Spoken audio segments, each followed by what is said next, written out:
Bonsoir à toutes et bonsoir à tous. Quel plaisir de vous accueillir ce soir pour échanger ensemble sur un enjeu crucial de notre quotidien professionnel, la santé mentale au travail. Cette soirée débat est organisée par la Jeune Chambre économique de Laval dans le cadre de l'action citoyenne Parlement-Entreprise. Mais alors, qu'est-ce que Parlement-Entreprise ? Il s'agit d'une initiative d'ampleur nationale portée par la Jeune Chambre économique française qui a pour ambition de créer du lien entre les jeunes, les citoyens, le monde de l'entreprise et les parlementaires. Une belle occasion d'échanger, de comprendre et d'agir ensemble. L'édition 2025 revêt un caractère tout particulier, surtout pour nous Mayennais. Nous avons l'immense honneur de compter comme parrain national de cette édition, M. Guillaume Garot. Monsieur le député, cher Guillaume, un grand merci pour votre soutien, pour votre engagement et pour votre présence ce soir. Merci aussi pour la lumière que vous apportez sur le sujet de la santé qui nous tient tant à cœur. Avant de laisser la place aux échanges, je tiens à adresser un mot de remerciement à notre partenaire, le Crédit Agricole. Merci à eux pour leur soutien, pour leur engagement et pour la mise à disposition de cette salle. Et maintenant, j'ai le plaisir de passer la parole à Héloïse Loriot, notre ancienne présidente de notre Jeune Chambre économique de Laval, qui animera les quelques premières minutes cette table ronde en attendant l'arrivée de Julie, notre animatrice. Je vous souhaite à tous et à tous une bonne soirée et de très bons échanges.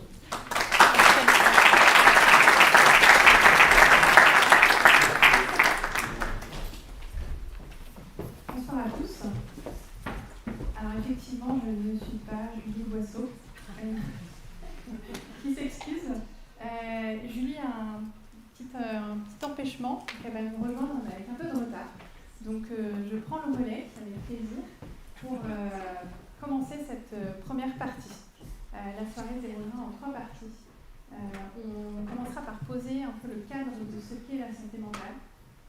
Je pense qu'on a autour de la table probablement déjà un public un peu averti, mais peut-être pas, et il est important qu'on repose bien le cadre. Et dans un second temps, on évoquera les dispositifs qui sont en place autour de la santé mentale, notamment en Mayenne, puisque notre prisme aujourd'hui sera aussi le territoire mayennais.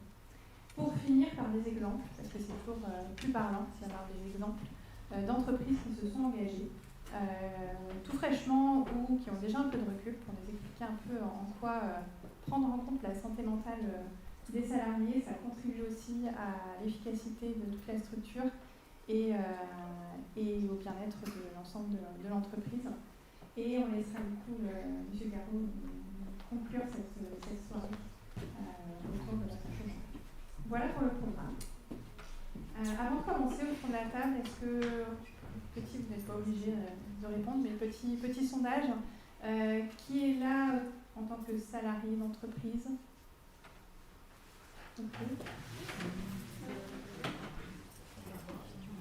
En tant que dirigeant d'entreprise, y a-t-il des dirigeants dans la salle qui sont peut-être pas encore arrivés?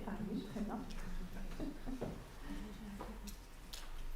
Vous verrez, ça concerne, on en parlera, mais le sujet de la santé mentale concerne à la fois les salariés et l'échelle d'entreprise, c'est toute l'entreprise qui doit s'engager dans cette démarche. Et pour commencer, du coup, je propose du coup à Aude Estragen et Juliette Lachman de nous rejoindre.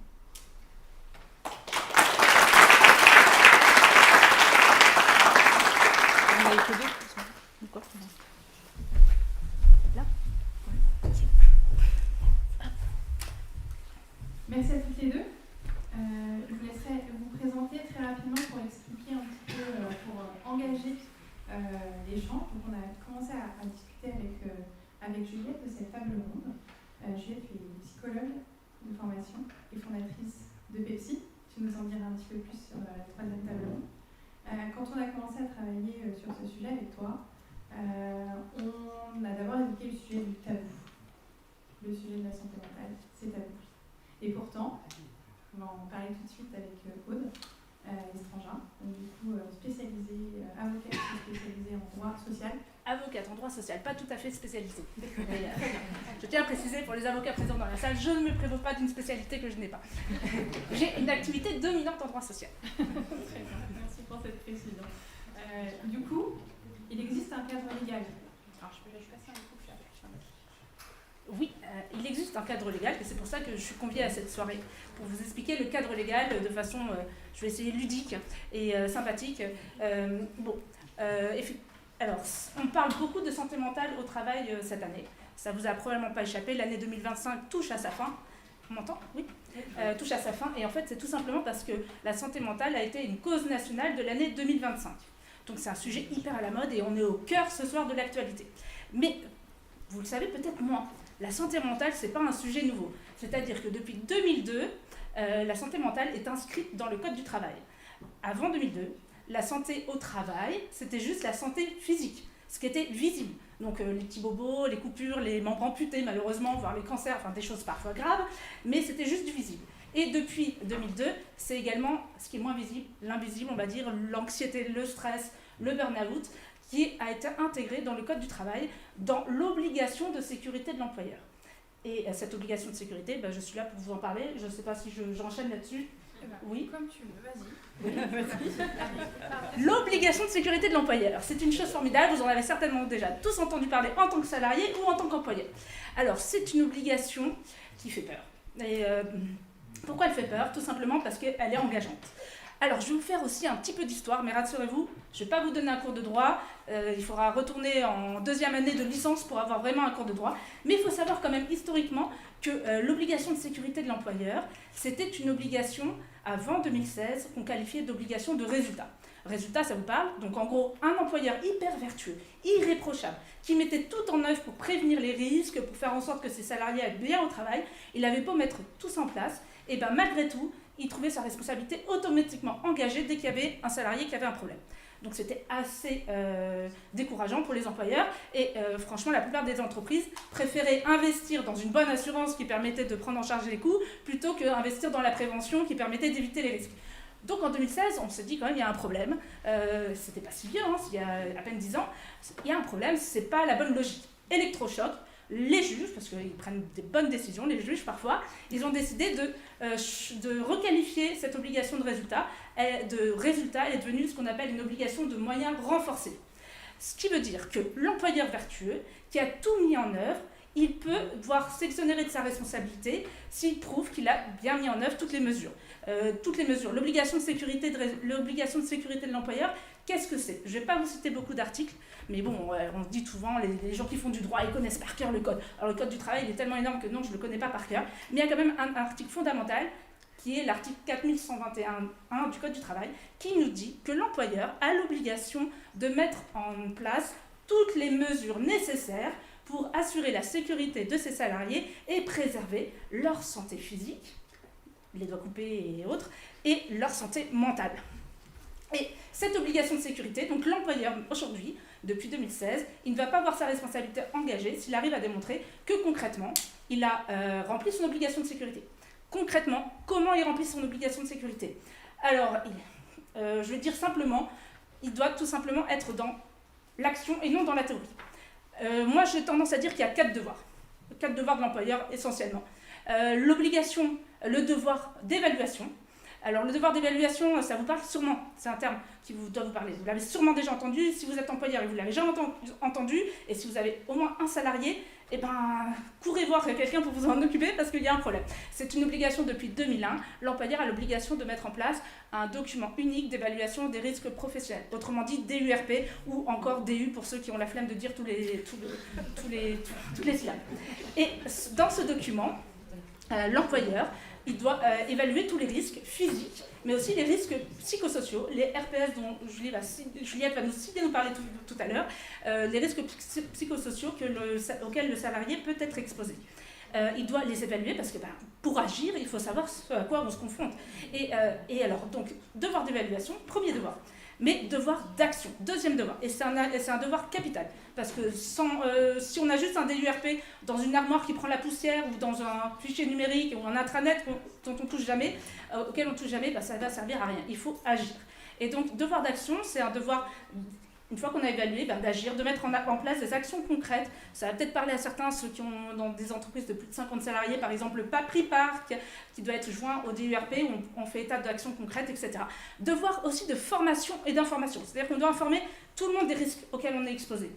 Et notamment informer par exemple les salariés de ce qu'est le harcèlement moral, le harcèlement sexuel, quels sont les comportements interdits, etc. pour savoir comment éviter ces risques et alerter si on est soumis à ces risques. Et enfin, et on en parlera sûrement plus tard, le devoir de coopération qui n'est pas énoncé vraiment dans le Code du travail, pas pour le coup, mais qui me paraît essentiel, c'est-à-dire que l'employeur, le chef d'entreprise, il n'est pas tout seul, et on va voir qu'il y a plusieurs personnes qui sont engagées dans cette démarche de prévention. C'est une responsabilité, j'insisterai dessus plus tard, partagée. Voilà, donc concrètement, l'employeur, il a plein de choses à mettre en place pour éviter les risques psychosociaux. Et je te passe la main pour dire ce que c'est que le risque psychosocial. La grande question, c'est qu'on entend qu'il y a un cadre qui est déjà imposé, que l'employeur a des responsabilités en la matière et des devoirs, et pourtant, ça reste un sujet largement à minima méconnu, voire un peu tabou. Juliette, du coup, effectivement, est-ce que tu peux nous en dire un petit peu plus sur l'IRTS ? Alors effectivement, en fait, nous on se rend compte, on accompagne plus de 80 entreprises, donc on se rend compte que le sujet il n'est pas tant tabou que méconnu, ou bien en fait comment je vais y aller, qu'est-ce que je peux mettre en place. Et tu l'as très bien dit en disant empêcher les risques pour que mon doigt ne se coupe pas. Je vois facilement que moi en tant qu'employeur, je vais pouvoir mettre des gants de sécurité, faire en sorte que tous mes collaborateurs mettent des gants de sécurité. Tout ce qui est là sur les risques liés à la santé mentale, c'est un peu plus compliqué de se dire qu'est-ce que je vais faire pour que mes collaborateurs ne soient pas anxieux, ne soient pas stressés et ne terminent pas en burn-out. Et donc, pour moi, c'est pas tant le tabou que vraiment, en fait, une méconnaissance du sujet parce que juste, on ne sait pas comment faire pour y aller. Donc, tu as parlé des risques psychosociaux. Donc, les risques psychosociaux, souvent on dit les risques psychosociaux, c'est le burn-out. En fait, ça, c'est une conséquence des risques psychosociaux. Les risques psychosociaux, en fait, il y en a 3. C'est le stress, les violences internes, comme le harcèlement sexuel et moral dont tu as parlé, et les violences externes. Et ça, c'est causé par les conditions de travail et les relations de travail. Et c'est tout. Ça veut dire quoi ? Ça veut dire qu'en fait, souvent, dans les entreprises, quand on intervient, on me dit oui, on a des gens qui sont stressés, mais c'est aussi lié à des facteurs de vie personnelle. Oui, mais ce n'est pas des risques psychosociaux. Donc ça va avoir un impact sur les risques psychosociaux, c'est-à-dire que si je suis en situation d'aidance, ou si j'ai des difficultés avec certains de mes enfants ou avec ou dans ma vie de couple, ça va pouvoir me fragiliser et donc face aux facteurs de risque qui sont présents, je vais moins pouvoir y faire face, mais ça ne crée pas les risques psychosociaux. Et donc les risques psychosociaux, donc c'est stress, violence interne, violence externe, et ça va avoir en fait des conséquences individuelles, dont le burn-out, ça peut aller jusqu'au suicide, mais ça va être aussi des personnes qui auront des problèmes de concentration, des problèmes de mémoire, et donc en fait ça va avoir une conséquence individuelle et aussi sur l'entreprise, puisqu'ensuite on aura des collaborateurs qui vont être désengagés, qui vont avoir plus de mal à travailler ensemble, et puis qui vont pouvoir quitter l'entreprise, etc. Donc voilà, c'est ça en quelques mots les risques psychosociaux, et vraiment je pense que ce qu'il faut retenir c'est que c'est un sujet qu'il faut effectivement, il y a une obligation de l'employeur d'y aller, et on peut y aller en fait d'une manière positive. Et voilà, souvent quand on pense risque, on se dit mon Dieu, ça va être risque évaluation, si jamais j'y vais, en fait tout le monde va tomber en arrêt dans l'entreprise et je vais plus avoir aucun collaborateur. Non, quand on y va, effectivement, on détecte des personnes qui sont en difficulté, mais l'entreprise va mettre en place ce qu'il faut pour les accompagner, et surtout on va faire enfin de la prévention. Et du coup, parce que là on parle des risques psychosociaux, quand on dit santé mentale, du coup, ça recoupe soit en tant que psychologue, tu mets quoi derrière? Parce qu'on entend qu'il y a l'individu est un tout, donc effectivement, cadre pro et perso, tout est lié. Comment est-ce que, je crois qu'il n'y a pas de définition aujourd'hui? Pas de définition légale en tout cas. Légale? Je valide. Il n'y a pas de définition effectivement légale. Moi je m'appuie sur la définition de l'OMS, que je ne connais pas par cœur, et j'ai oublié mon petit papier là-bas dans mon sac à main pour vous dire la bonne définition. Mais grosso modo, la santé mentale, tout le monde en a une, tout comme on a une santé physique. Et c'est vraiment important de le comprendre parce que parfois on peut dire lui comme si il y avait certains qui avaient des problèmes de santé mentale et puis d'autres qui n'en avaient pas. En fait non, on a tous une santé mentale et parfois elle peut être positive et parfois on peut être plus en difficulté. Et donc la santé mentale, moi je le résume comme ça et donc c'est avec mes propres mots, donc c'est pas la définition, il y a des experts qui pourront donner la bonne définition, mais c'est d'être suffisamment bien dans ses baskets pour être capable en fait de vivre, de travailler et de donner sa meilleure contribution au monde. Il y a vraiment quelque chose de cet ordre-là dans la définition de l'OMS de la santé mentale. La santé mentale, elle n'est pas que pour moi tournée vers moi, mais elle est tournée en fait vers les autres. On a évoqué le cadre légal. Tu nous parles du coup de ce que recouvre la définition de l'OMS de la santé mentale. On a dit que c'était un tabou. On est d'accord, c'est aussi une réalité. Alors, je n'ai pas les chiffres en tête, mais je crois que c'est 5. C'est la majorité des arrêts maladie. On est d'accord, la santé mentale. Sur les arrêts longs. Oui. Et là, la SADM, on va le redire. Les infos tout à l'heure. On dit que ça coûte entre 1,9 à 3 milliards d'euros à la France chaque année, le coût de la santé mentale. En Europe, on dit que c'est environ 3 à 4% du PIB des pays. Là, c'est le seul chiffre que je connais. Hein. Mais voilà, bref, c'est un enjeu considérable. C'est hyper important, effectivement, de s'en préoccuper parce que ça impacte la performance, la personne humaine, tout simplement, déjà dans un premier temps, mais au-delà de ça, comme on a dit, un salarié qui s'épuise, c'est une équipe qui ne va pas bien, c'est un salarié, des talents qui s'en vont, c'est parfois une entreprise dont la réputation est réduite à néant. On a tous en tête, et on en parlait tout à l'heure, d'entreprises où on dit « Oh là, va pas là-bas, il fait pas bon d'y travailler ». Et bien, pour l'entreprise, après, il faut ramer pour rendre son entreprise attractive. Donc, c'est un véritable enjeu humain et économique pour les entreprises. Donc, en tant que chef d'entreprise, s'il y en a ici présents, il y en avait, préoccupez-vous de ça parce que vous allez rendre votre entreprise attractive, parce que vous aurez des salariés qui seront heureux de venir travailler au sein de votre entreprise. Bon, et je peux vous faire peur aussi, ça se pacifie le côté positif. Mais c'est pas. L'objectif, c'est qu'on agisse tous ensemble. Pour comprendre, il faut aussi comprendre tous les enjeux qui sont derrière. Si on reste sur un peu de positif, Juliette, toi qui interviens dans les entreprises, si on prend du bon côté, quels sont les. On fait comment? Alors, on fait comment déjà? Et quels sont les impacts positifs que ça peut apporter? En fait, ça paraît un peu étonnant de se dire en fait on va travailler les RPS, qui est quelque chose de très négatif en fait, d'une manière positive. Et bien on fait comment? En fait c'est très simple. On va à la fois regarder deux choses, c'est comment concrètement je peux aller réduire les facteurs de risque, donc ce qui va causer les RPS. Donc ça veut dire que c'est par exemple la surcharge de travail, l'exigence émotionnelle. L'exigence émotionnelle, c'est le fait, vous savez, de devoir faire attention à ses propres émotions pour bien se tenir face à quelqu'un. Donc par exemple, les soignants, ils ont une grande exigence émotionnelle. S'ils sont en colère, ils ne peuvent pas taper juste dans le lit du patient. Donc ça, c'est par exemple l'exigence émotionnelle. Et donc en fait, ces facteurs de risque-là qui vont créer les risques, il faut pouvoir se dire comment je vais agir. Il y a les facteurs de risque, ils peuvent être inhérents à certains postes, on ne peut pas les supprimer tous, mais on peut quand même, comment je vais les diminuer. Et ensuite, si je ne peux pas tous les diminuer, quels facteurs de protection je vais mettre en place, qu'est-ce que je vais augmenter comme facteur de protection. Il y a un point qu'on n'a pas évoqué. Quand on parle de santé mentale, ce soir on parle de santé mentale au travail. Tu dis qu'on ne peut pas éliminer certains risques au travail, mais le travail est forcément source de souffrance mentale sur nous. Non, effectivement, parce que là on a parlé des facteurs de risque, mais le travail en fait est quelque chose de positif, puisqu'effectivement c'est en premier lieu ce qui va nous permettre de nourrir notre famille, donc c'est la première chose, et puis ensuite de s'épanouir, de pouvoir déployer ses talents, etc. Voilà, parfois il y a trop de facteurs de risque, il y a trop de risques, et le travail n'est plus source d'épanouissement. Mais c'est vraiment la première chose qui est souhaitée à chaque personne. Et on voit d'ailleurs que les personnes qui passent à la retraite, c'est souvent difficile en fait de quitter le monde du travail. Parce que c'est quelque chose qui est positif et qui est essentiel. Donc c'est essentiel, rentable économiquement, la vie, a priori.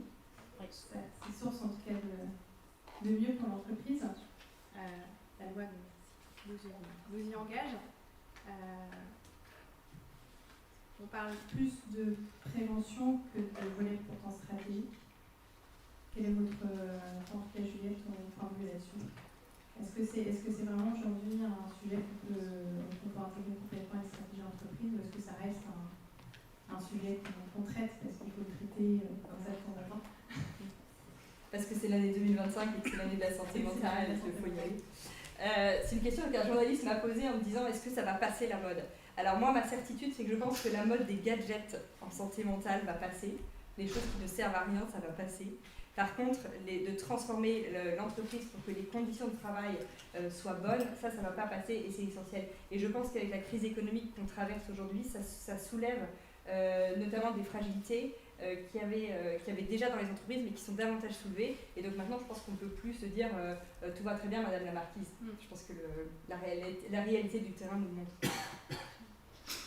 Et pour revenir sur ce qu'on disait, la fameuse obligation de l'employeur, alors c'est peut-être plus pour toi effectivement, Aude, tu parlais du fait que l'employeur qu'il y a une notion de collectif autour de tout ça. Qui sont les acteurs de ce sujet qui doivent prendre en compte ces thématiques? Oui, je parlais de collectif parce qu'effectivement, la santé mentale au travail, c'est la responsabilité de l'employeur. C'est lui qui a l'obligation d'assurer la protection de ses salariés et sur qui va peser la responsabilité. Mais il faut savoir que l'employeur n'est pas seul. Alors, je n'aurais pas fait peur en disant qu'il y a des responsabilités civiles et pénales, que ça peut avoir un coût, parce que ça, on ne va pas l'aborder, on reste positif. Mais malgré tout, il y a des enjeux véritablement financiers et des risques juridiques au fait de ne pas mettre en œuvre des mesures de prévention. Et l'employeur, souvent, il ne veut pas s'attacher à se prendre en charge le sujet parce qu'il a peur et il ne sait pas par où commencer, tout simplement. Il se sent seul et isolé. Et il faut qu'il sache qu'il n'est pas seul, tout simplement déjà, parce que ça, c'est une chose méconnue. J'avais dit que je ne citerais qu'un seul article, mais il y en a un deuxième, c'est l'article 4122.1 du Code du travail, qui dit que la santé au travail, c'est l'affaire de tous. Les salariés aussi ont une responsabilité personnelle. Ils doivent assurer leur propre sécurité, celle de leurs collègues, et également ils doivent respecter les consignes qu'on leur donne et surtout aussi alerter s'il y a une difficulté. Donc en fait, l'employeur, certes, il est en première ligne. On va dire si ça ne va pas, on va aller chercher sa responsabilité. Mais il ne faut pas négliger que le salarié a aussi sa propre responsabilité. C'est sa santé mentale, c'est la santé mentale de ses collègues. Et si je suis un harceleur, je suis responsable. Et devant les juridictions pénales, je peux voir ma responsabilité engagée et me retrouver devant le tribunal correctionnel pour répondre de mes actes. On est tous responsables pénalement et personnellement de ces actes. Donc ça, c'est un élément qui est souvent méconnu par les salariés et parfois aussi par les chefs d'entreprise. Donc première responsabilité partagée, le salarié lui-même qui est acteur et pas seulement spectateur de sa sécurité.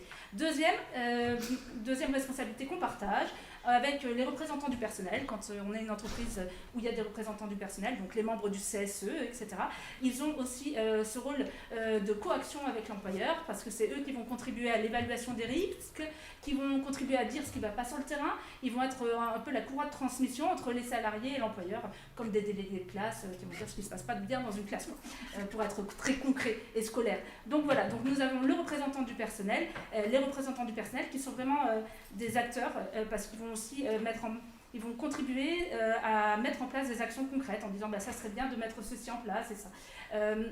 Les managers, ça fait partie des salariés, mais les managers, ils sont des vecteurs de la santé au travail, parce que tout simplement ils managent les équipes, les former et sur les risques, les signaux faibles, sur ce qui peut causer du mal-être aux gens, c'est important pour qu'ils puissent ne pas les commettre eux-mêmes et puis qu'ils puissent prévenir et agir quand ils voient des signaux faibles chez certaines personnes, chez certains salariés de leurs équipes.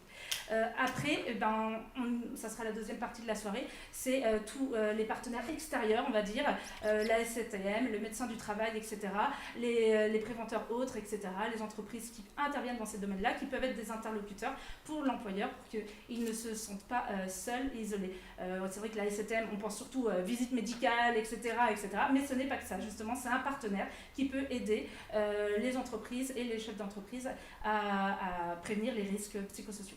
Voilà, donc il y a plein d'acteurs. Donc si vous êtes chef d'entreprise et que vous vous sentez démuni, non, vous ne l'êtes pas. Vous êtes accompagné. Merci beaucoup. Et bien justement, avant de passer à la deuxième séquence, juste un petit retour, Juliette. Tu as parlé un peu du manager.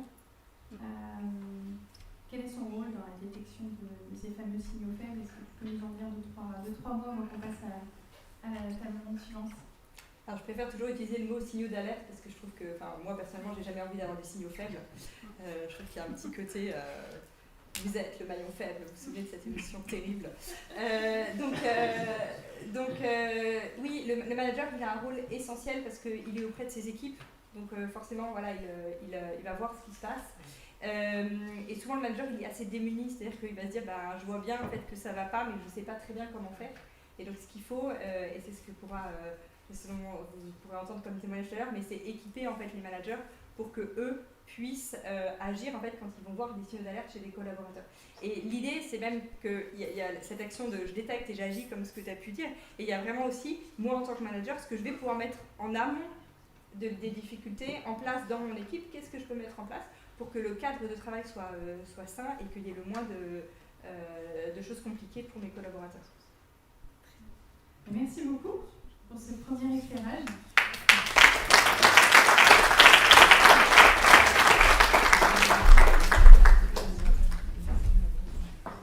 Je ne l'ai pas précisé, on aura l'occasion d'échanger après tous ensemble à l'issue des échanges, et puis on aura un petit cocktail après pour pouvoir tous échanger de manière conviviale. Donc premier temps d'échange, cadre légal, on a compris, il existe, il impose de le prévenir. C'est aussi un sujet, un enjeu humain, tellement humain, qui touche du coup chacun d'entre nous. Et c'est aussi un levier de performance collective. Et du coup, une responsabilité partagée. Et du coup, une fois qu'on a dit tout ça, comment on fait pour agir? Du coup, je vais demander à Anne-Cécile Chassin de Gamis de nous rejoindre, et Béatrice Racine également, de la SATM, qui est là pour nous parler de l'accompagnement de la SATM, et Isabelle Marlot de l'association Mayday.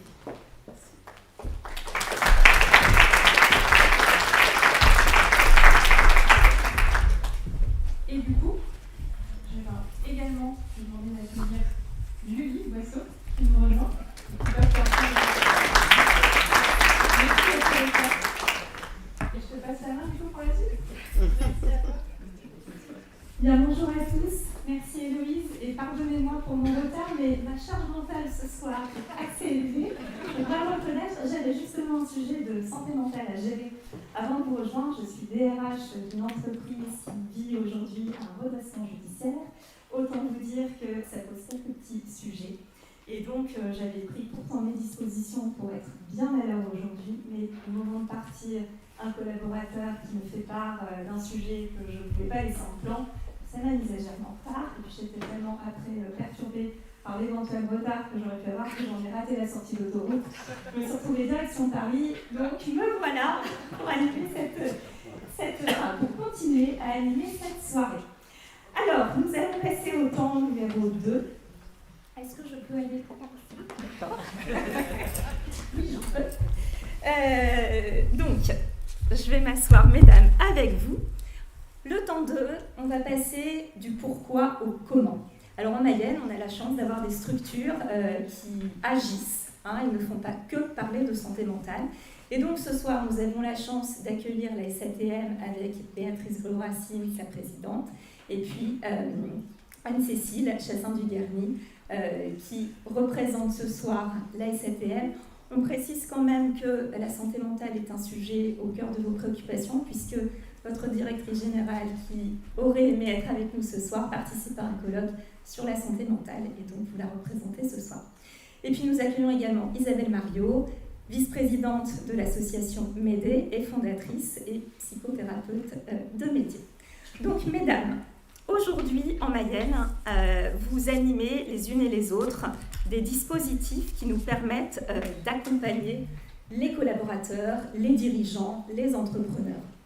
Alors on va commencer, mesdames de la SATM. Traditionnellement, quand on pense médecine du travail, on a tendance à penser essentiellement aux visites médicales, visites d'embauche, visites de reprise, visites de pré-reprise. C'est un petit peu réducteur et vous faites plein d'autres choses. Est-ce que vous pouvez nous exposer le champ de vos missions et votre rôle auprès des entreprises? Alors, merci, bonsoir, et avant de laisser, parce que Anne-Cécile est beaucoup plus spécialiste que je ne le suis, moi, 2-3 petites choses déjà par rapport à cette première table ronde. J'ai bien aimé le moment où on dit, mais que finalement, j'ai noté, mais c'est la santé, enfin, le travail peut être aussi une source de bien-être. Et ça, je voudrais vraiment qu'on le retienne, parce que moi, des soirées comme ça peut facilement donner le bourdon en disant, mais est-ce qu'on va toujours mal quand on va bosser? Mais non, pas du tout. Alors, c'est bien qu'on prenne en cause, qu'on prenne en compte et qu'on écoute beaucoup plus que ce qui se faisait, bien évidemment qu'à une époque. Je ne sais pas si ça remonte à aussi court dans le temps. je pense que ça fait bien longtemps que certaines entreprises, que certains chefs d'entreprise ont ça ancré en eux, tout simplement.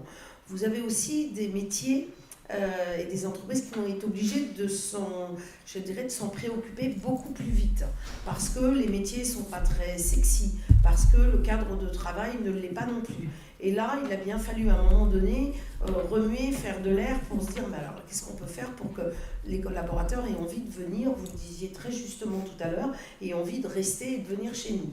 Il a fallu se démarquer, Donc c'est un petit peu tout ça aussi qui a fait qu'à un moment donné est arrivé au milieu de notre paysage cette santé mentale très importante et voilà. Donc ça c'est vraiment le deuxième point, ça fait un bon moment que certaines entreprises, je pense, excusez-moi, aux entreprises qui sont dans la métallurgie, je pense où il y a une pénibilité au travail, ils ont bien été obligés de s'en occuper avant d'autres entreprises qui ont des activités plus soft, on va dire.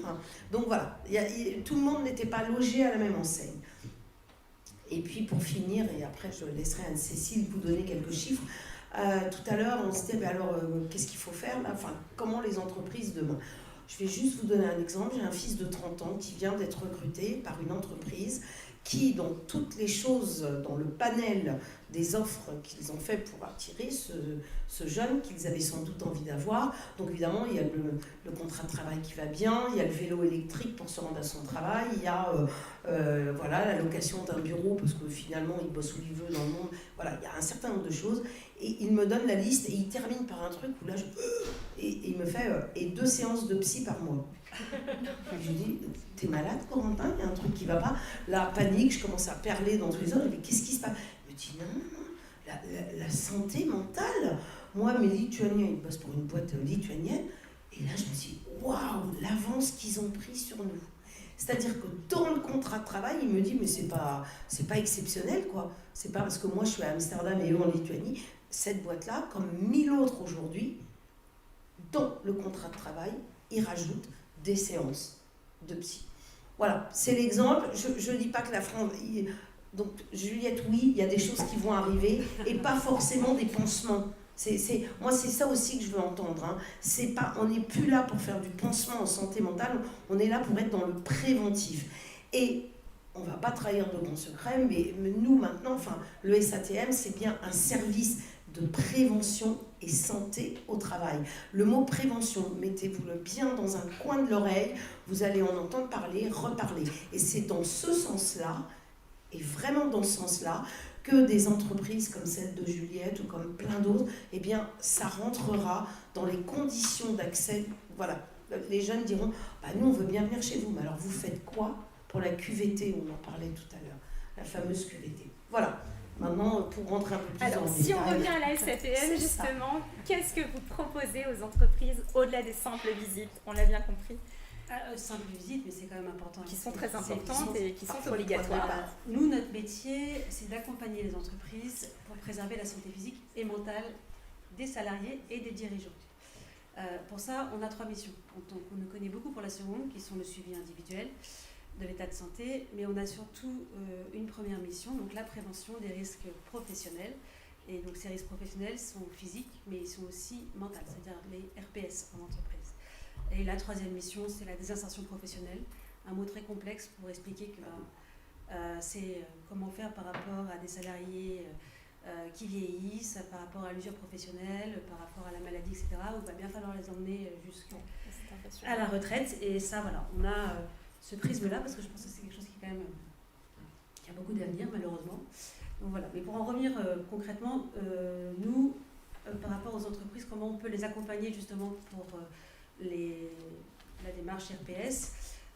Donc nous, on n'a pas que des médecins ou des infirmiers, on a des préventeurs, on a évoqué tout à l'heure, on a des techniciens, des conseillers, des ergonomes, une psychologue du travail qui peut accompagner l'entreprise.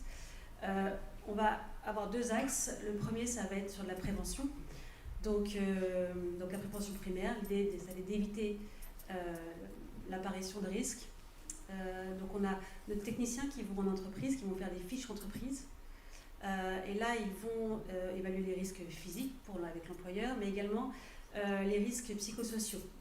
Donc c'est un premier niveau. Et là, on va pouvoir faire un état des lieux assez sommaire. Hein. Ils ne sont pas psychologues du travail, on n'est pas comme Pepsi à ce stade-là, mais à apporter des premiers conseils. Après, on va accompagner, tout à l'heure on en a parlé, au DURP, donc le document unique, qui va permettre l'évaluation des risques physiques et psychosociaux en entreprise. Donc ça, nous, nos techniciens, ils accompagnent les entreprises, donc c'est quelque chose qui est moins connu que les visites, effectivement. Donc là, on va pouvoir identifier les RPS s'il y en a, les quantifier, préparer un plan d'action avec eux. Alors après, nous, notre accompagnement s'arrête là. Après, c'est l'entreprise qui se saisit du déploiement de ce plan d'action. Donc ça, c'est le côté prévention. Et comme je l'ai dit tout à l'heure, on a une psychologue du travail. Donc en fait, son intervention, elle va agir soit, on a des entreprises qui nous appellent et qui nous disent, voilà, j'ai sûrement des soucis en interne, je vais dire facilement comme ça, parce que j'ai de l'absentéisme, parce qu'il y a des problèmes d'ambiance. Donc il y a des démarches spontanées qui viennent. Et donc notre psychologue du travail va les rencontrer, va voir avec eux les difficultés qu'elles ont, et va, comme ce qu'a raconté Juliette tout à l'heure, c'est-à-dire élaborer, identifier, qualifier selon les 6 facteurs de risque, et puis mettre en place un plan d'action. Et là, on accompagne au plan d'action. Mais c'est parce qu'il y a eu un risque spécifique en entreprise. On peut aussi, à travers les visites, par exemple, remarquer qu'il y a plusieurs entreprises salariés d'une même entreprise qui peuvent avoir du mal-être, ou alors un taux d'absentéisme ou d'arrêt de travail, absentéisme, on ne peut pas le savoir, mais d'arrêt de travail conséquent. Et là, on dit qu'on a un devoir, alors moi j'aime pas ce mot, d'alerte, on a un devoir d'information de l'employeur en fait. L'idée c'est qu'on va le contacter pour lui dire, voilà, nous on remarque ça. L'idée, nous on n'est pas une association de sanctions ou de contrôle, hein.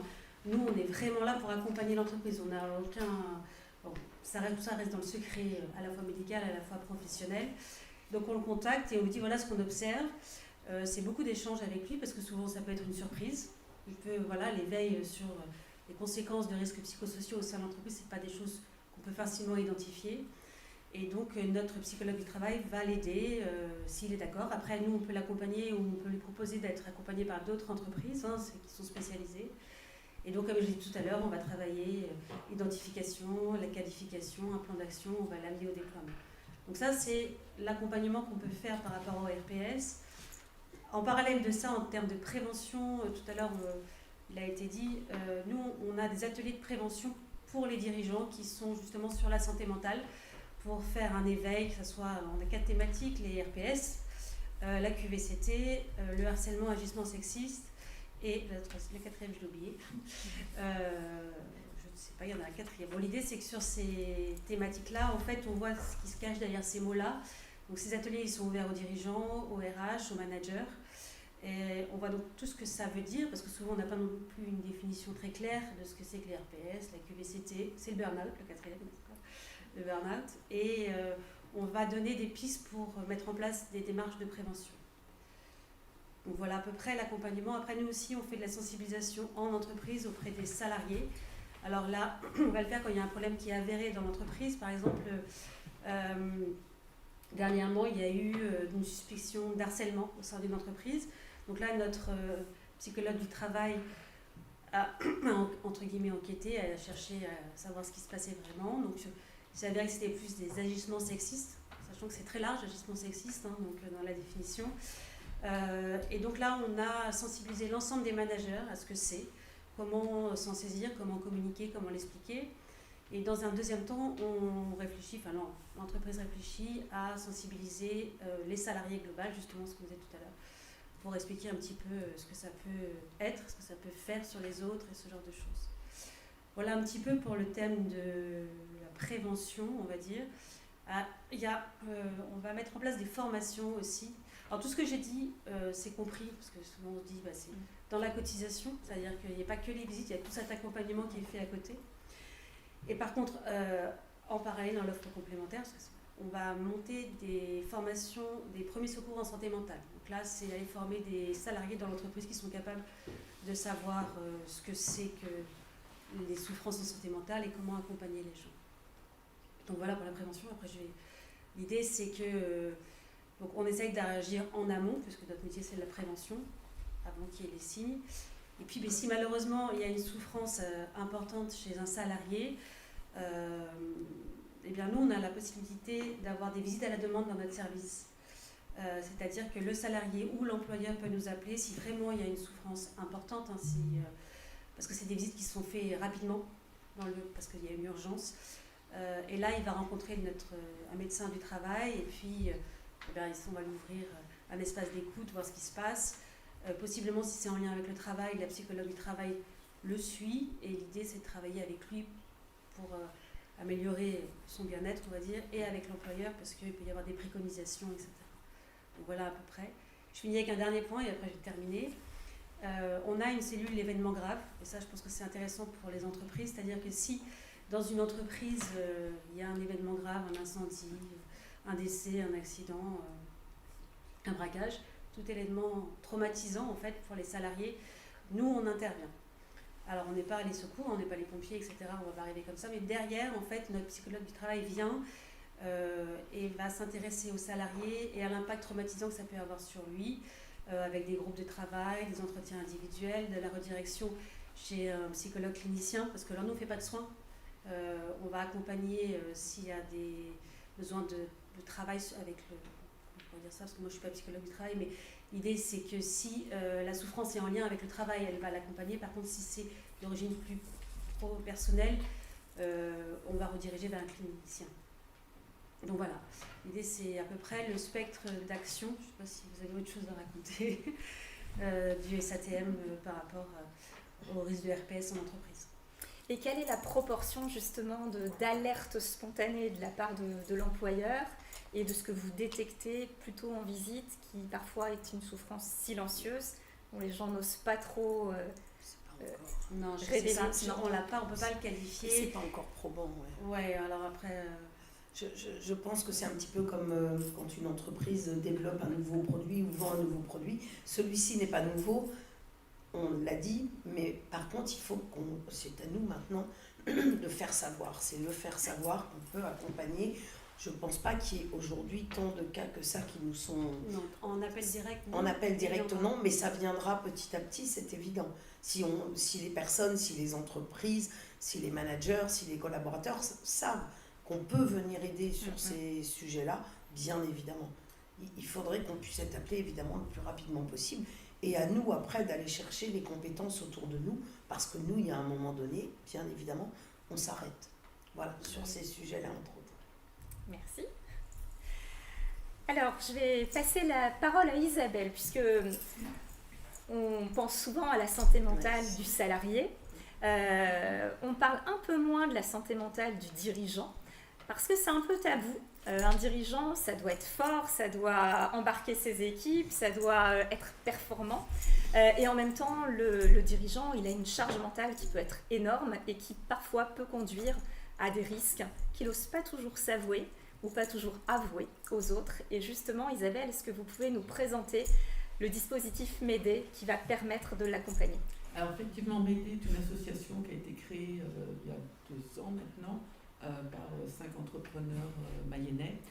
On est parti du constat, un constat qu'on a déjà depuis plusieurs années, hein, mais qui la mise en œuvre n'était pas, la population n'était pas prête encore à ça. C'est-à-dire justement le tabou est important, qui effectivement, les chiffres sont clairs, l'emprise du travail est 10 fois supérieure sur un entrepreneur que sur un salarié.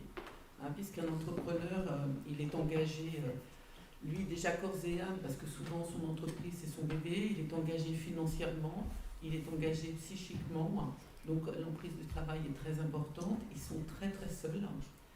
Il y a beaucoup de dispositifs et de législation depuis longtemps, vous l'avez dit tout à l'heure, pour la protection du salarié, pour l'entrepreneur, il est tout seul.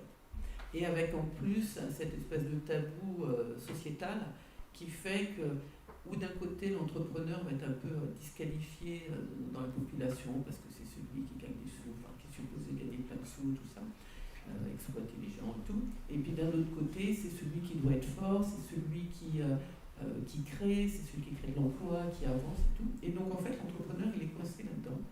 Il ne peut pas se plaindre à l'extérieur parce que sinon on lui dit quoi tu te plains. Et puis il ne peut pas se plaindre, j'allais dire, à l'intérieur parce que finalement il ne s'en donne pas le droit puisqu'il doit, comme vous dites, il doit être fort. Il y a des dispositifs qui existent, je parle de la POSA, certains qui connaissent, mais qui interviennent, à notre avis, trop tard, alors qui ont déjà le mérite d'exister, parce que la PESA en Mayenne n'est pas très vieille, elle a même pas une dizaine d'années. Alors, est-ce que vous pouvez nous rappeler pour ceux Alors, qui ne la connaîtraient pas ce que PESA, c'est la le subside de PESA aussi. La PESA, c'est un dispositif d'accompagnement des entrepreneurs et notamment de la prévention du suicide. Puisqu'on a constaté qu'il y avait énormément de suicides d'entrepreneurs qui passent souvent sous silence. Et donc, au niveau des tribunaux, les juges étaient complètement démunis parce qu'ils voyaient des gens qui allaient très mal quand ils venaient pour un dépôt de bilan, et puis qui finissaient aussi très mal. Il y a le fameux système des 4D, mais enfin bon, je ne vais pas vous plomber la soirée.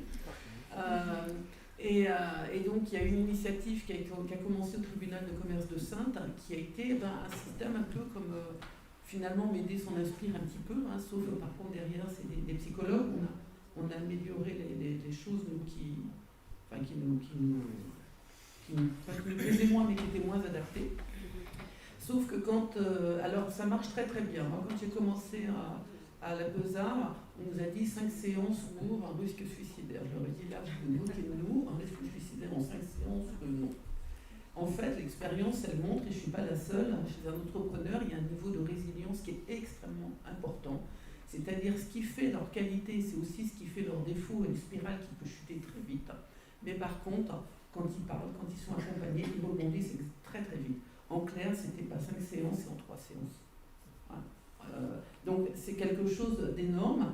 Et donc on s'est dit, voilà, il faut qu'on fasse de la prévention. Il y a avant, le tribunal c'est trop tard. C'est trop tard au sens, pas pour la personne, par contre c'est trop tard pour l'entreprise, c'est trop tard pour l'emploi. Il y a des capacités de rebond qui sont phénoménales, il suffit qu'on les active et on se pose vraiment dans une dynamique de prévention. L'idée, ça a été de dire le psy, enfin voilà, je ne suis pas fou, vous connaissez tous les tabous qu'il y a au milieu des psys, même si aujourd'hui ça va un petit peu mieux, mais c'est encore assez vivace quand même chez les entrepreneurs. Et puis, un psy ne comprend pas toujours un entrepreneur en clair. Je suis désolée. Et donc, ça a été de dire, comme on est dans la prévention, il faut qu'on détecte le plus tôt possible et qu'on offre un espace pour qu'il puisse parler. Et qui peut mieux comprendre un entrepreneur qu'un autre entrepreneur? Et donc, on a développé la notion de père accompagnant, c'est-à-dire que ce sont des entrepreneurs ou des anciens entrepreneurs qu'on forme, qu'on accompagne, qui ont des formations, des supervisions régulières, qui sont bénévoles, qui sont tenus à confidentialité. Je tiens à dire que Médée est une association complètement indépendante, complètement neutre, et où la confidentialité fait partie d'une charte éthique sur laquelle on est très strict. Voilà. Et donc ces pères accompagnants vont accompagner, vont écouter l'entrepreneur. Alors, je tiens juste une parenthèse, on s'adresse à tout entrepreneur. La PESA voyait notamment que les entreprises qui passaient au tribunal de commerce. Mais il y a les commerçants, ils ne passent pas tous au tribunal de commerce. Il y a les artisans, les entrepreneurs individuels, les professions libérales qui ne vont jamais au tribunal de commerce. Voilà. Et toutes ces personnes-là, en fait, elles passaient sous les radars. Et donc Médée est ouvert à tous ces entrepreneurs au sens large. Alors justement, comment vous les identifiez et comment ils viennent à vous? Parce qu'on l'a dit, c'est pas toujours facile de faire cette démarche. Il y a souvent du déni dans un premier temps. Comment vous les captez? C'est plus que du déni. Alors comment on les capte? Par vous. Vous êtes tous des sentinelles. Vous êtes potentiellement tous des sentinelles à même de voir les entrepreneurs en direct. L'expérience nous montre qu'en direct, non, ils viennent très peu, très très peu. Par contre, c'est quelque part, ça peut être un repas dimanche au Puy-Gigot, un ami qui est entrepreneur, quelqu'un de la famille, et puis on voit qu'il va mal, qu'il commence à parler, et lui dire, écoutez, je connais une association là qui peut vous aider, c'est gratuit, c'est confidentiel, et si vous êtes d'accord, je leur donne vos coordonnées. Et dans ces cas-là, vous nous appelez et on vous rappelle. Et on les rappelle. Par contre, il faut que vous ayez leur accord. C'est-à-dire, on ne fait pas si la personne... et comme ça marche bien, parce que souvent, ils veulent venir, et puis après, une fois qu'ils partent, ils prennent la carte, ils sont pris dans autre chose et ils ne viennent pas.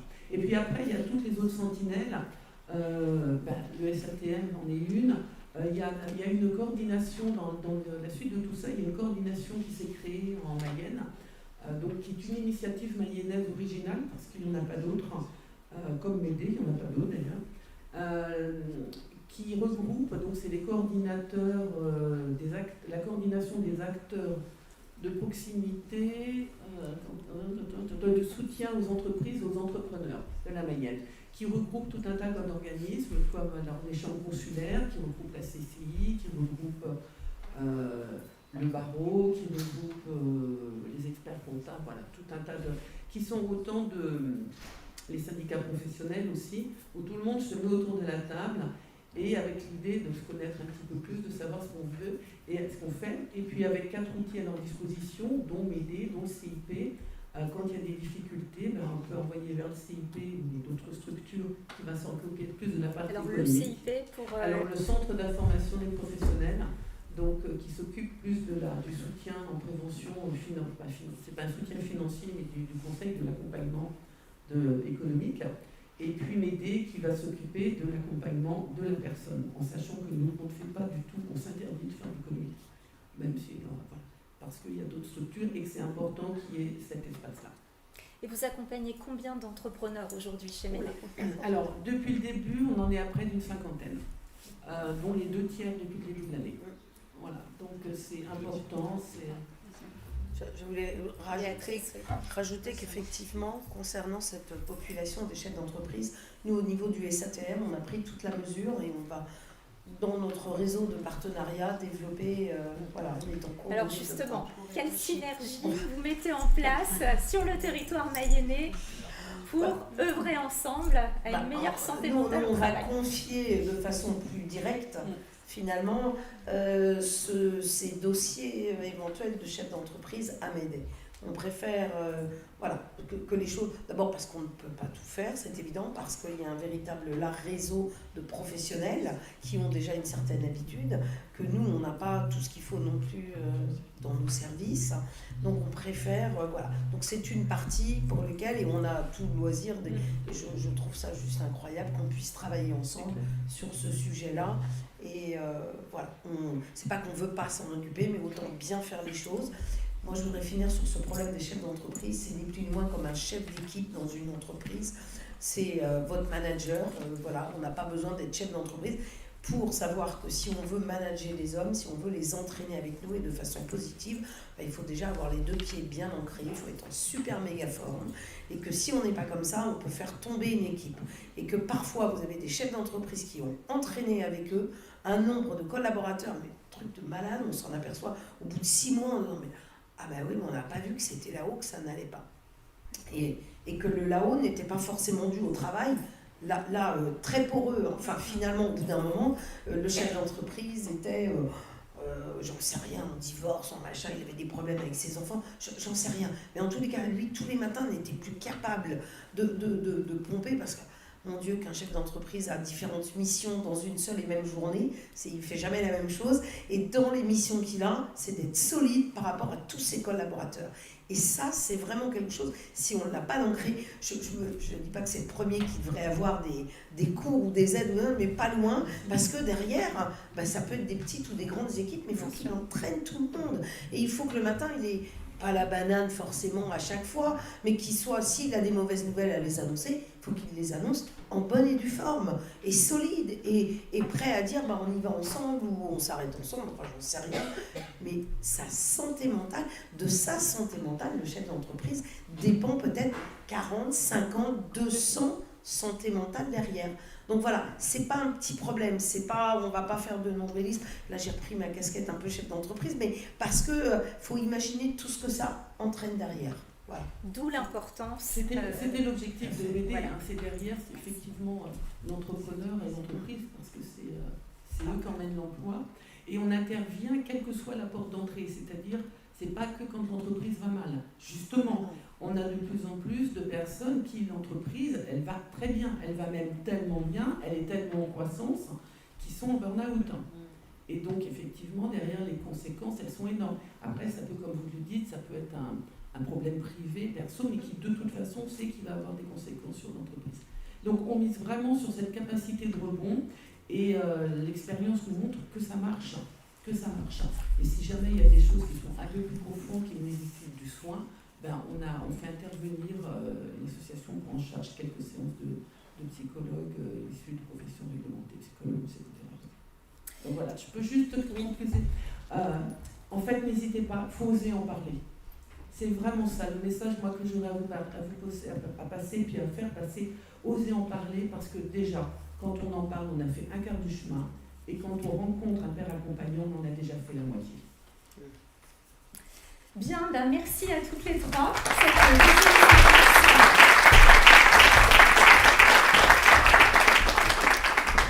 Alors, on a parlé des freins, des risques. On va maintenant donner une touche plus positive à cette soirée en parlant du rebond ou en parlant de l'équilibre qu'on peut trouver aussi quand on adresse des sujets de santé mentale au travail.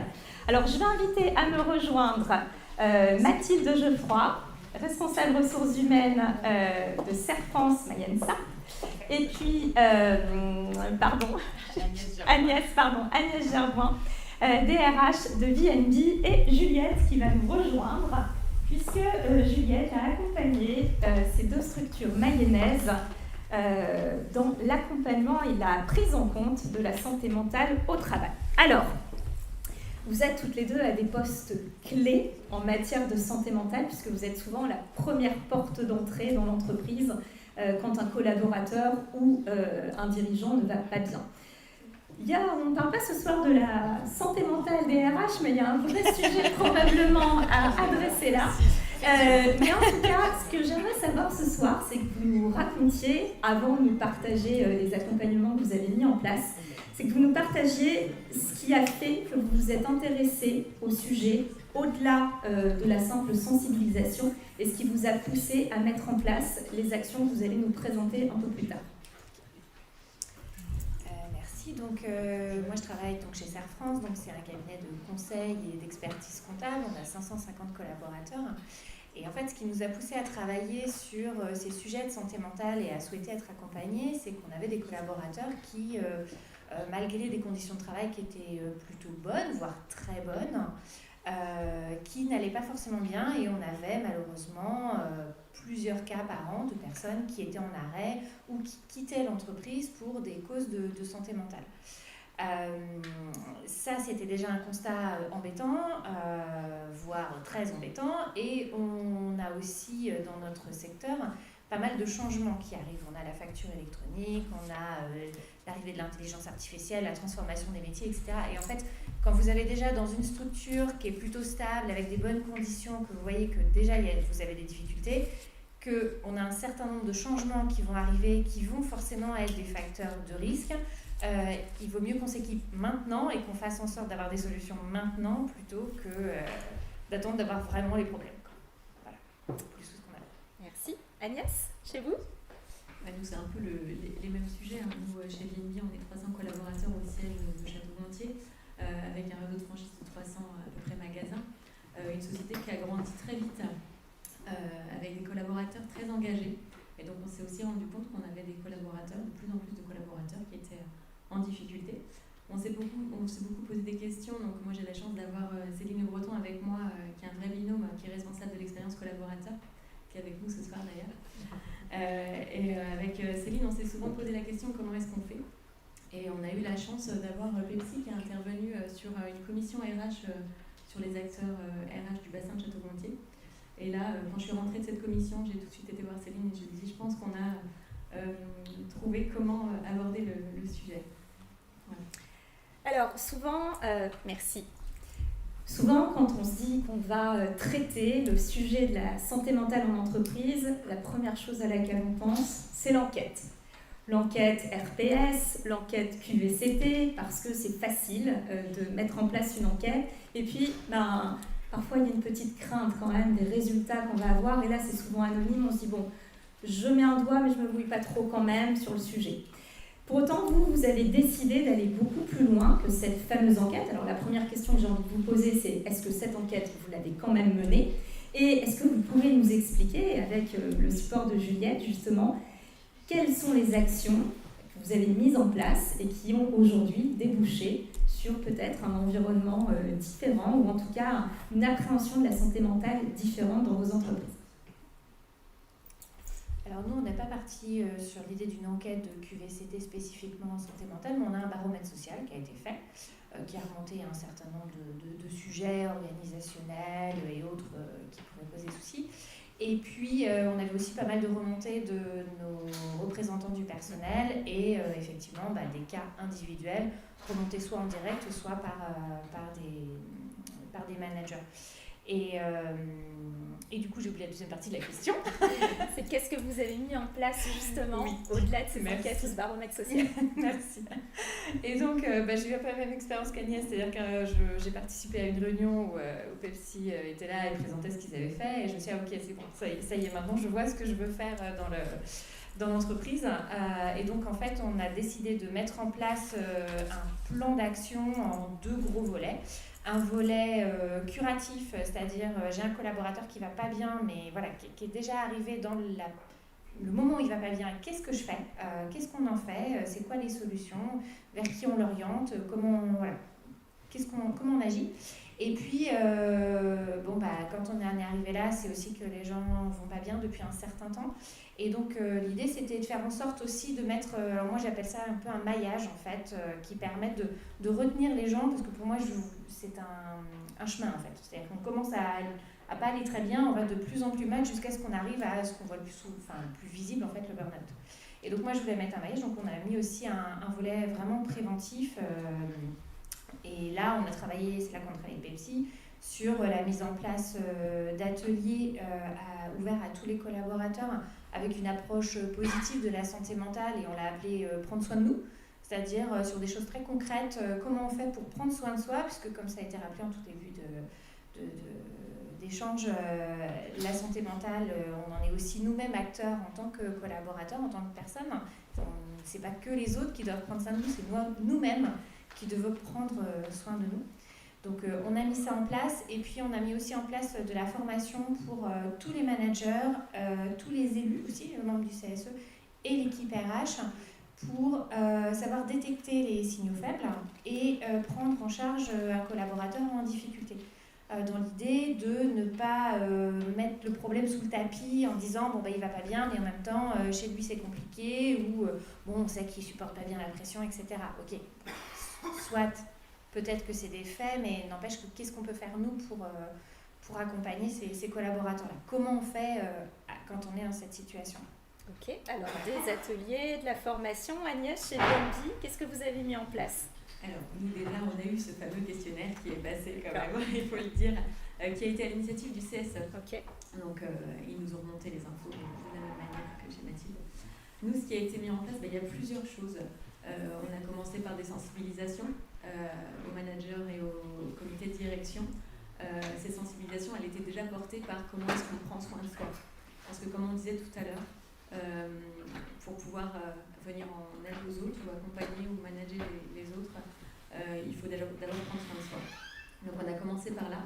On a fait aussi de la formation, bien sûr, au CODIR, aux membres du CSE, aux membres de l'équipe RH, à l'animateur QSSE, enfin voilà, à beaucoup de membres en fait des équipes de chez BNB.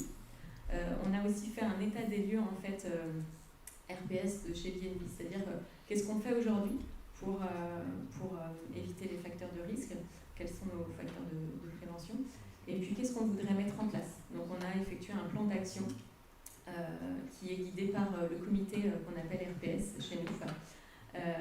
Et donc tous les mois on se réunit pour voir comment avance ce plan d'action, qui mène les actions. Donc c'est conjointement avec le CSE, toujours l'animateur QSSE, l'expérience collaborateur. Enfin, voilà, on continue à mener ce plan d'action parce que il faut le travailler dans le temps. Et donc là très prochainement, Pepsi intervient pour former plus en détail les managers sur en effet comment est-ce qu'on prend soin de soi, comment est-ce qu'on agit et comment est-ce qu'on détecte en fait et on aide les collaborateurs. Et puis on a aussi fait une procédure un peu comme pour Mathilde, comment est-ce que j'alerte si je vois qu'un de mes collègues n'est pas bien. Donc on a fait un petit formulaire, donc chacun peut signaler en fait si un collaborateur n'est pas bien. Et donc là le comité RPS prend contact avec ce collaborateur, donc avec le manager. On a un plan en fait à déployer dans ce cas-là. Très bien, jolies actions. Alors Juliette, est-ce que vous pouvez nous dire, vous qui intervenez et qui accompagnez ces entreprises, quel accueil vous avez de la part des collaborateurs qui participent à ces ateliers? On aurait tendance à penser que le sujet peut être un peu dérangeant pour certains. Comment vous les trouvez en arrivant et comment vous les trouvez quand vous finissez l'accompagnement? Alors, je dirais que c'est pas tout à fait la même chose quand on intervient auprès des managers que quand on intervient auprès des collaborateurs en prévention, comme ce qu'on fait chez Serre France.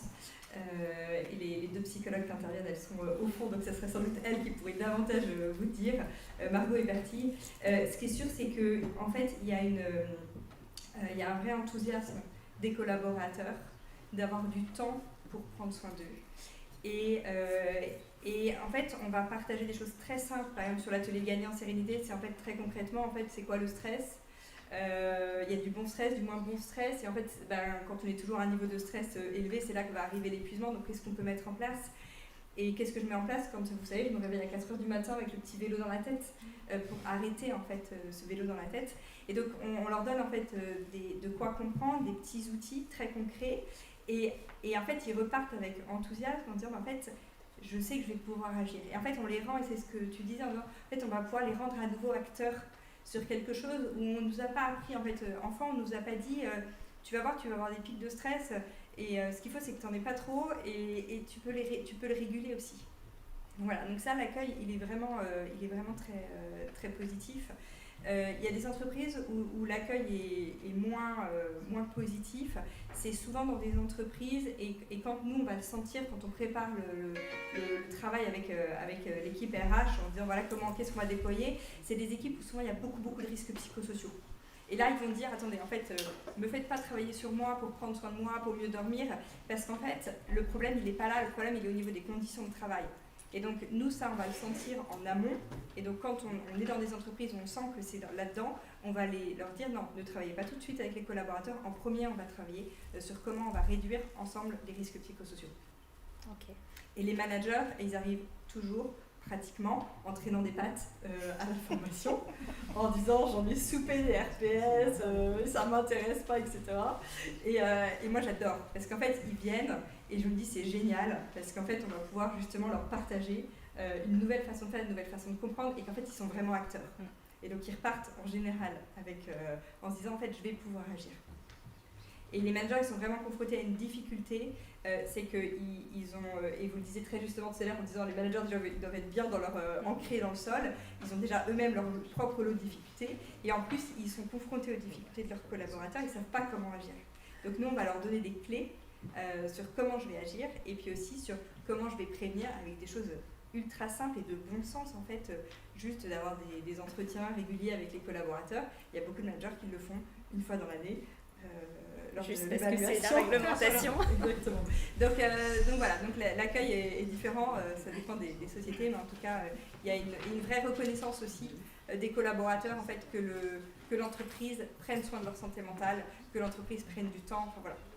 Alors ce que j'entends, c'est qu'on est déjà dans un degré de maturité de l'entreprise assez avancé.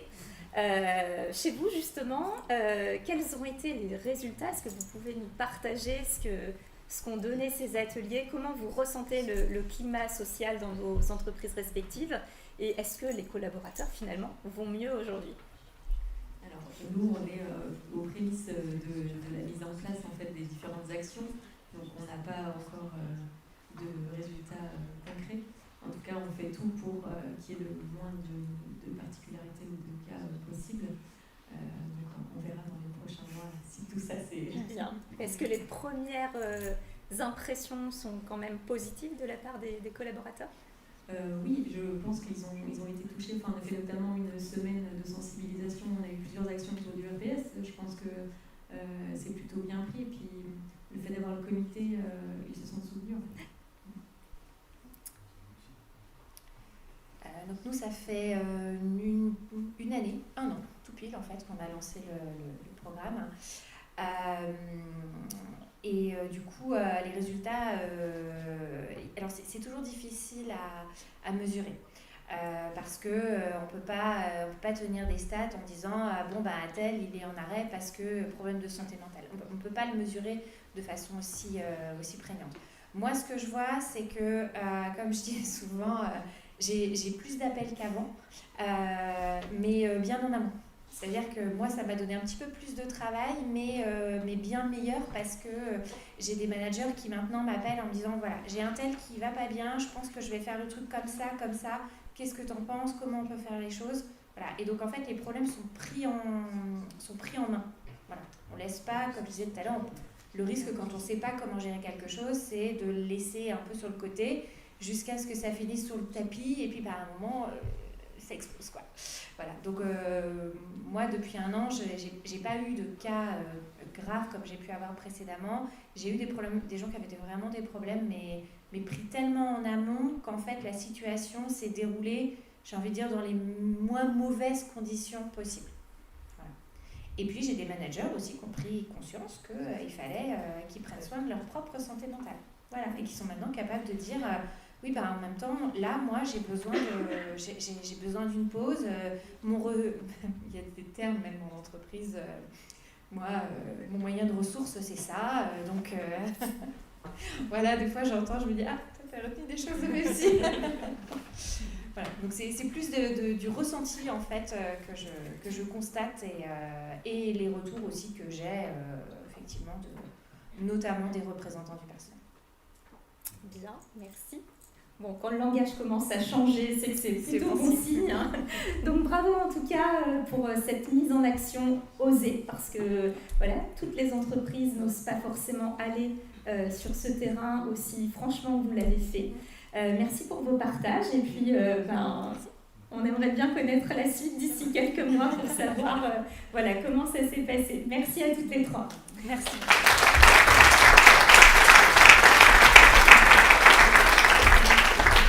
Alors, on arrive au terme de cette soirée et je vais inviter Monsieur le député, Monsieur Guillaume Garot, à nous rejoindre.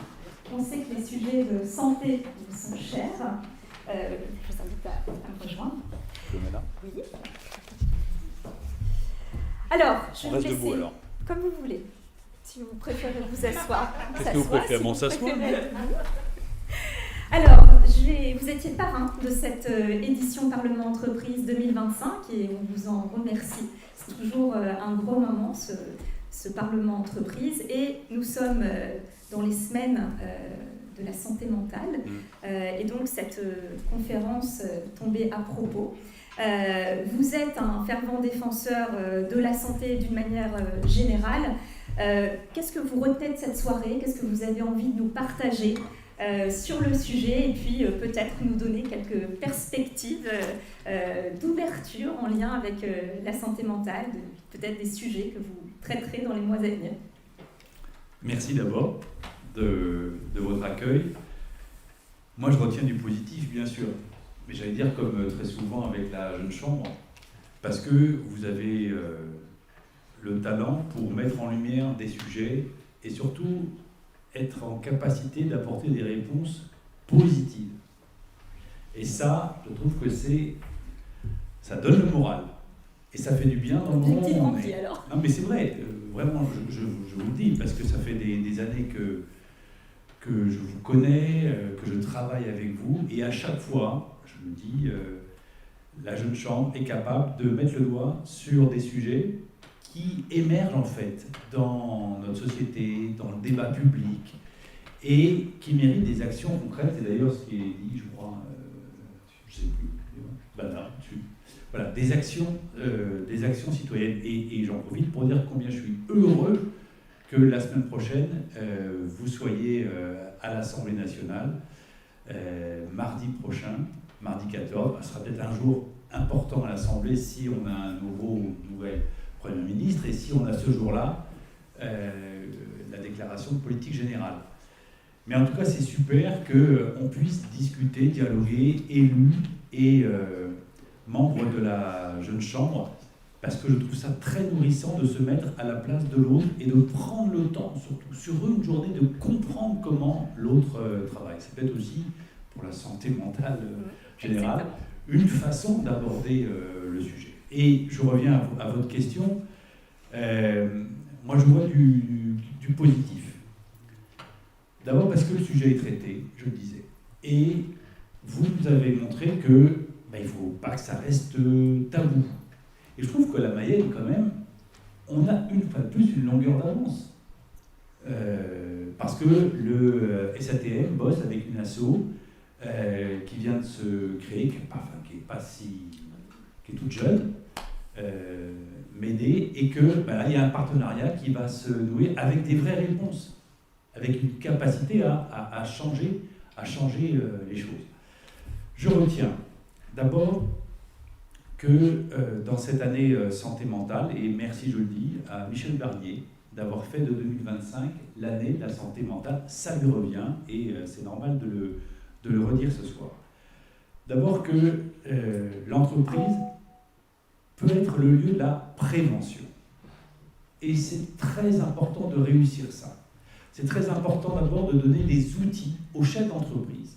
Parce que quand notre ami Dubarreau dit que vous avez ce devoir d'évaluation, puis vous avez ce devoir d'action, ça peut être flippant pour un chef d'entreprise, et vous l'avez dit. Et donc, il faut pouvoir y répondre. Et on a les réponses ici. Mais sur la prévention, je pense que la prochaine étape, et ça a été évoqué ce soir, c'est que chacun dans l'entreprise se rend compte qu'il doit être acteur de la santé mentale, la sienne et celle de l'autre. Et on doit déclencher ça. Et moi, je crois beaucoup, alors j'ai vu ces initiatives fleurir dans notre pays, les premiers secours en santé mentale. Je ne sais plus qui l'évoquait, c'est vous. Voilà. Moi, je trouve ça très utile, et ça peut créer le déclic. C'est quoi la bonne parole? C'est quoi le bon geste? C'est quoi la bonne information? Si chacun était porteur de ça, où qu'il soit, dans sa situation de travail, on ferait vraiment une œuvre de prévention. Et allons un peu plus loin, sur le plan de l'organisation de notre société et de nos entreprises, et du rôle de chacun. Si on reconnaissait cette formation au premier secours comme éligible au CPF, le compte de, aidez-moi si vous le personnel de formation. Là, on brise un tabou. Ben oui, on ferait avancer les choses. Tiens, oui, si j'allais me former. Sur vous, justement, pour faire avancer les bien choses, sûr, parce que c'est une si j'allais me former à ces gestes de premier secours pour la santé mentale. Je vais vous dire, moi, ça fait pas si longtemps que j'ai repéré ça, et au début, qu'est-ce que ça peut être? Et puis en discutant avec les uns, avec les autres, on s'aperçoit que c'est hyper concret en fait. Et que ça peut être, je parle sous contrôle des spécialistes, hyper efficace. Hyper efficace. Donc, moi je crois à ça. La deuxième chose que je veux dire ce soir, d'un point de vue plus général, c'est qu'il y a plein d'initiatives sur le terrain, et on le voit en Mayenne, la preuve. Comment on en tire leçon, enseignement pour généraliser ça? Est-ce qu'on a besoin ou pas d'autres outils, d'autres cas, pour que ce ne soit pas du one-shot, l'année de la santé mentale, mais qu'on s'inscrive, et ça a été dit, rappelé, dans la durée. C'est évidemment majeur pour réussir. Moi, je crois à l'idée d'une loi de programmation pour la santé, de façon générale, avec un grand volet sur la santé mentale. La santé mentale, parce que entre un cinquième et un tiers d'entre nous est ou sera concerné au cours de sa vie par un problème de santé psychique. C'est considérable. Aujourd'hui, j'ai aussi compris que la première cause d'arrêt maladie, c'est la santé mentale. Première cause. Et je regardais les chiffres avant d'intervenir, c'est 17 fois plus qu'il y a 10 ans. Alors, ça ne veut pas dire qu'il y a 17 fois plus de problèmes de santé mentale, c'est-à-dire qu'on a repéré, en tout cas 17 fois plus. Mais c'est quand même énorme. Il y a eu le Covid qui est passé par là, ça a créé beaucoup de troubles et de désordres. Mais ça me vaut le coup qu'on dégage des moyens au plan national. Moi, je crois à cette loi de programmation où on dirait, voilà les objectifs qu'on se fixe. Par exemple, sur le nombre de suicides en France. C'est pas une fatalité quand même. Il ne faut pas que ça devienne. Parce qu'il y a une forme de facilité à dire « Ah oui, le suicide, c'est quelque chose de tellement personnel, de tellement intime, on va refuser d'agir. » Ben non, c'est une question de société quand même. Bon, quand on voit profession après profession, le nombre de suicides, on ne peut pas en rester là. Donc ça devient une question de santé publique. Donc, si on se fixe des objectifs, comme on se les fixe sur le cancer par exemple, eh bien, mettons-y les moyens en face, avec la prévention, la formation et les moyens d'action, les moyens de réparation. Est-ce qu'on a assez de médecins du travail en France? Non. On n'a pas assez de médecins de façon générale, mais on n'a certainement pas assez de médecins du travail.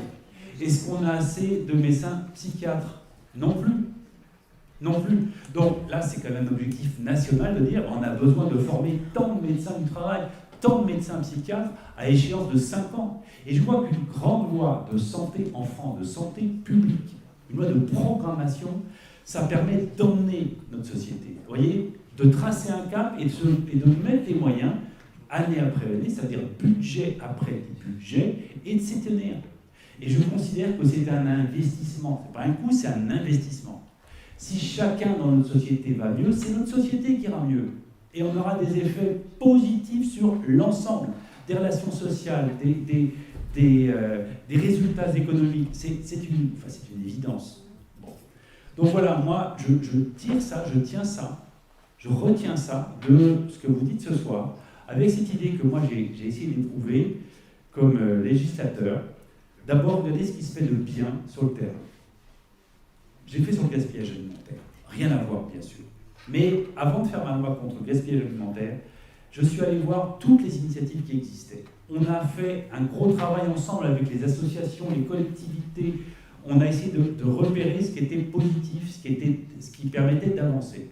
Et ensuite, on a fait la loi. Eh bien, sur la santé mentale, je suis sûr que si on travaillait, ça a été engagé dans l'année 2025, on n'invente pas le pied là, mais si on tirait là, les leçons des échanges entre les différents acteurs, les différents professionnels, eh bien on irait plus vite. On irait plus vite. Est-ce que vous me permettez de lancer un défi ce soir? De lancer cette initiative en Mayenne. On a plein d'acteurs qui agissent dans le domaine de la santé mentale. Est-ce qu'on ne serait pas un incubateur justement pour le reste du pays? Regardons s'il n'y a pas des initiatives du point de vue de l'État qui existent, qui en tout cas, il y a un cadre peut-être qui existe, parce qu'on a des assises de la santé mentale qui se sont tenues au niveau national. Je me demande s'il n'y a pas une déclinaison, parce qu'on a un plan départemental pour la santé mentale, qui est conduit par l'ARS en lien avec le département. Donc il y a des choses qui se font déjà. Mais s'il faut faire plus, s'il faut faire mieux, moi je suis évidemment disponible. Ça fait partie de ma responsabilité et de mon mandat. En tout cas, tout à fait disponible pour ça. S'il faut aller plus loin, parce que c'est pas la peine de vouloir faire ce qui a déjà été fait. Hein. Et quand c'est bien fait, il faut le redire. Voilà. Très bien. Merci à vous. Eh bien, merci beaucoup d'avoir parrainé cette soirée, de nous Merci. avoir partagé. Merci à vous. Je disais à Rachel Ménry qui travaille avec moi et qui est très dans la culture jeune chambre économique, puisqu'elle a été membre de la jeune chambre plusieurs années. Il n'y avait que des femmes à la tribune ce soir. Ben, un des défis, je pense que c'est de partager l'enjeu avec les autres. Parce que ce que vous avez dit à travers vos interventions, c'est quand vous parlez à un homme, un manager, vous n'êtes pas une manageuse, hein, vous parliez d'un manager en général, le manager il renacle. C'est le sujet qui lui... Hein, voilà. Bon, et bien le jour où peut-être il y aura une forme de parité, de partage, de mixité, ça changera le regard de tout le monde. Voilà. Et ça fera avancer la cause. Merci à vous. Merci beaucoup.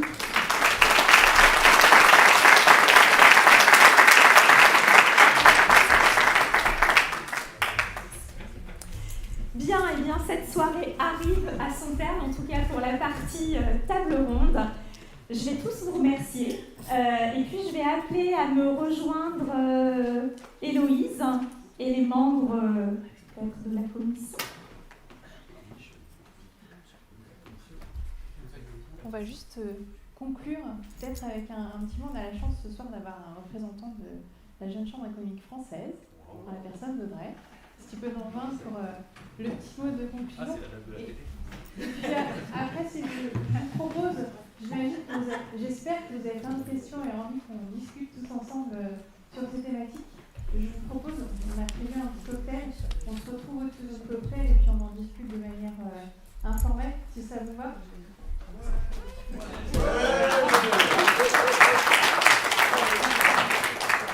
Alors moi je vais faire très très bref parce que je sens que vous avez soif et que vous avez surtout envie de partager un petit peu avec tout le monde.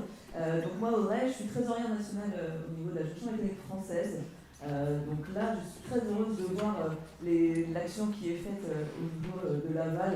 Donc je ne viens pas de très loin, je suis de la Mayenne.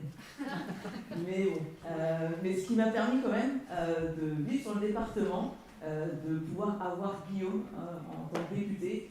Et donc j'ai soumis l'idée à notre président national de dire Guillaume serait vraiment pas mal sur le thème de la santé. Je pense qu'il a un petit cheval de bataille depuis quelques années avec ses compères mayennais. Donc c'était vraiment la personne idéale pour pouvoir nous accompagner dans notre action qui est Parlement Entreprise, qui nous tient vraiment à cœur tous les ans de pouvoir aussi rapprocher les chefs d'entreprise de nos députés. C'est vraiment important pour nous. Donc les échanges ce soir étaient passionnants, que ce soit sur le cadre, que ce soit sur les façons de faire, les idées. Donc vraiment, on a plein de choses chacun à retenir.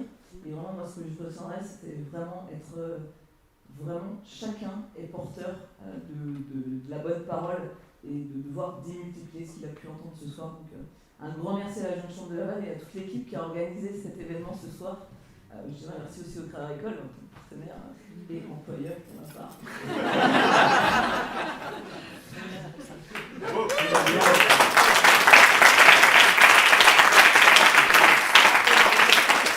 Avant d'aller boire un verre, merci Audrey pour ton partage. Je vais quand même appeler les membres de la commission à venir me rejoindre parce que l'aboutissement d'une action, c'est toujours un événement. Ils y ont mis beaucoup de cœur. Donc on va les applaudir, les remercier pour cet excellent travail.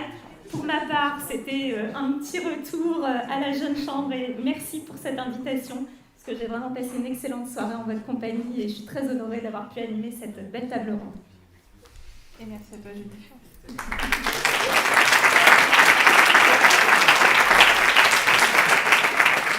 Et merci à l'ensemble des participants des différentes tables rondes pour vos témoignages qui étaient passionnants tant ce soir que dans la préparation. C'était hyper enrichissant. J'espère que vous avez passé une bonne soirée. Et elle n'est pas terminée puisqu'on a encore plein de choses à se dire. À tout de suite.